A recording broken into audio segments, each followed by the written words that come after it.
ప్రజలండి ఎవరి మనసు దేవుని మీద వాడుకున్నో వారిని పరిపూర్ణముగా సంపూర్ణముగా ఆశీర్వదిస్తానని దేవుడు మాట్లాడుతున్నాడు. మన మనసు దేవుని మీద ఆనుకుని ఉన్నప్పుడు, మనం ప్రార్థించినప్పుడు మన మనసు ఎలాగుందో కూడా దేవుడు పరిశోధించే దేవుడు. మన మనసు ఎలా ఉండాలంటే దేవుని మీద ఆనుకున్నప్పుడు చిన్నపిల్లల హృదయం పోలి ఉండాలి. చిన్నపిల్లల హృదయం పోలి ఉండాలంటే కల్మషము లేని వారుగాను, మరి మనస్సాక్షికి కల్మషము తోసకుండునట్లు ప్రోక్షింపబడిన హృదయం గలవారమై నిర్మలమైన మనసుతో మనం ఉన్నప్పుడు మనము ఆయన మీద ఆనుకున్న వారముగా ఉంటాము.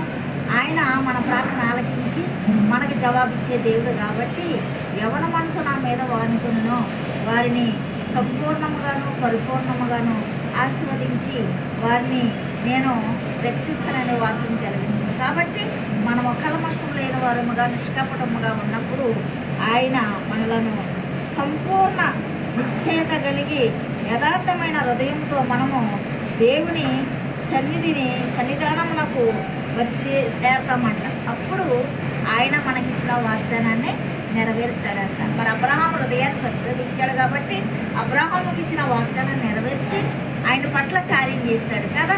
అందుకే మరి మనము కూడా అబ్రహాములాగా విశ్వసించాలా, నమ్మాలా.